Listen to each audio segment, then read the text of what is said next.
तो finally Motorola ने India के अंदर लॉन्च कर दिया है अपना Motorola one fusion plus smartphone. ये जो स्मार्टफोन है ना वो काफ़ी अच्छी प्राइसिंग के साथ में और काफ़ी अच्छी स्पेसिफिकेशन के साथ आता है।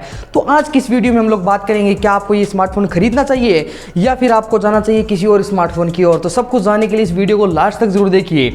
मगर उससे पहले अगर आप लोग हमारे चैनल पर नए हो तो नीचे दिए गए सब्सक्राइब बटन पर क्लिक कीजिए, उसके पास वाले बेल आइकन को दबाइए और ऑल पे क्लिक कीजिए ताकि आपको हमारे सारे नोटिफिकेशन टाइम पर मिल सकें। सबसे पहले हम इस वीडियो के अंदर बात कर लेते हैं इस स्मार्टफोन की स्पेसिफिकेशन के बारे में। तो ये जो स्मार्टफोन है वो आता है 6.57 इंच की full HD plus IPS LCD display के साथ में, और ये जो डिस्प्ले है ना वो आपको देखने को मिलती है HDR10 के सपोर्ट के साथ में, जिसके कारण इसके जो कलर का पंचीनेस है और जो ब्राइटनेस लेवल है ना वो आपको काफी अच्छा देखने को मिलेगा। और इसी के साथ में इस डिस्प्ले की एक और खासियत है, इसके आपके फ्रंट साइड में किसी भी तरह की नॉच देखने को नहीं मिलती है, क्योंकि ये जो स्मार्टफोन है ना वो आपको मिलता है देखने को पॉपअप कैमरा के साथ में, जिसके कारण जो फ्रंट कैमरा है ना वो पॉपअप मैकेनिज्म के साथ में निकलेगा और जो आपको सामने की तरफ से स्क्रीन है वो एक फुल व्यू डिस्प्ले के रूप में देखने को मिलने वाली है। इसी के साथ अगर हम इसके कैमरा सेटअप की बात करें तो इस स्मार्टफोन के रियर साइड में आपको देखने को मिलता है क्वाड कैमरा का सेटअप, जिसके अंदर जो मेन कैमरा लगा करके दिया गया है वो है 64 मेगापिक्सल का।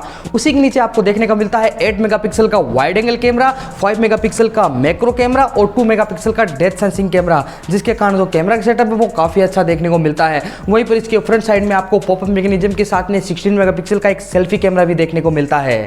अब बात कर लेते हैं इस स्मार्टफोन के परफॉर्मेंस की। तो परफॉर्मेंस के हिसाब से इस बार मोटोरोला ने काफ़ी अच्छा काम किया है, क्योंकि इसके अंदर आपको लगा करके दिया गया है क्वालकॉम का स्नैपड्रैगन 730G वाला प्रोसेसर, जो आप सब पोको X2 में पहले ही देख चुके हैं और जिसकी परफॉर्मेंस है वो काफ़ी अच्छी आती है।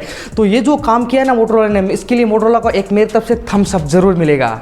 अब बात करते हैं इस स्मार्टफोन की बैटरी की। तो इसके अंदर आपको देखने की मिलती है 5000 mAh की बिग बैटरी, जिसके कारण आपको जो बैटरी बैकअप है ना काफ़ी अच्छा देखने को मिलने वाला है। और वहीं पर आपको इन द बॉक्स एक 15 वोल्ट का फास्ट चार्जर भी देखने को मिलेगा, जिससे आप अपने स्मार्टफोन की बैटरी को काफ़ी जल्दी चार्ज भी कर सकते हो। अगर हम बात करें इस डिवाइस के सॉफ्टवेयर की तो इसके अंदर आपको देखने को मिलता है स्ट्रोक एंड्रॉइड विथ एंड्रॉइड 10 के साथ में, जिसके कारण जो आपको एंड्रॉइड अपडेट है ना स्ट्रोक एंड्रॉइड होने के कारण 2 साल तक रेगुलर मिलने वाले हैं, ये वादा कर रही है मोटोरोला कंपनी। ये जो स्मार्टफोन है ना वो सॉफ्टवेयर के हिसाब से भी काफी अच्छा है, और इसके अंदर जो वेरिएंट है ना वो अभी तक तो आपको देखने को मिलता है 6GB विथ 128GB की स्टोरेज के साथ में। और उस स्मार्टफोन की जो प्राइसिंग रखी गई है ना वो तो मोटोरोला ने इस बार दिल ही छू लिया है। तो इसकी जो प्राइसिंग इस बार रखी गई है वो है 16,999, यानी कि 17,000 रुपए में आपको 730G वाला प्रोसेसर विथ एंड्रॉइड 10 वो भी 17,000 की प्राइसिंग में देखने को मिल रहा है। ये काफ़ी अच्छी बात है। और ब्रांड कौन सा है आप इस चीज़ के ऊपर ध्यान कीजिएगा, क्योंकि इसकी जो एक्सपेक्टेड प्राइस हमने पहले सोची थी ना वो 20,000 से ऊपर ही सोची थी, क्योंकि जो मोटोरोला की हिस्ट्री रही है तो वो ऐसे ही काम करते हैं, मगर इस बार उन्होंने काफ़ी अच्छा काम कर ही दिखाया है आखिर में। अब हम बात कर लेते हैं आपको ये स्मार्टफोन खरीदना चाहिए या आपको जाना चाहिए किसी और स्मार्टफोन की तरफ। तो अगर मैं मेरी पर्सनल राय दूँ तो मैं तो जाता फिर भी पोको X2 की ओर, क्योंकि आप सब लोग जानते हो कि पोको की जो सर्विस है ना वो काफ़ी अच्छी देखने को मिल रही है।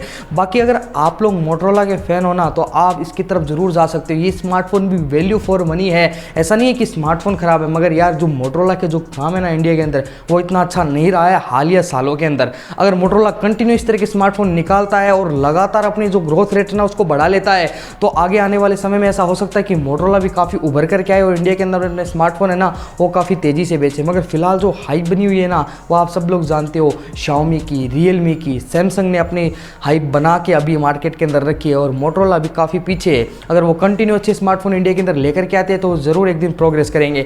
मगर फिलहाल मेरी तो ये राय है, स्मार्टफोन काफ़ी अच्छा है, थम्स अप है मेरी तरफ से।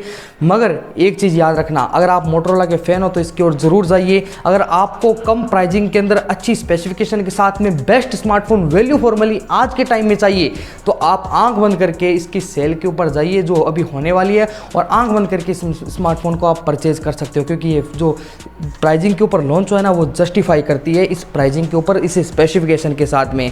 अगर आप लोगों को ये वीडियो पसंद आया तो इसको एक लाइक कीजिए, अगर आपको ज़्यादा पसंद आ गया तो इसको शेयर भी कर दीजिए और मेरे चैनल को सब्सक्राइब कर लीजिए, क्योंकि मैं ऐसे ही कंटेंट आपके लिए रोज़ लेकर के आता हूँ। मैं मिलता हूँ आपसे अगली वीडियो में, तब तक के लिए गुड बाय।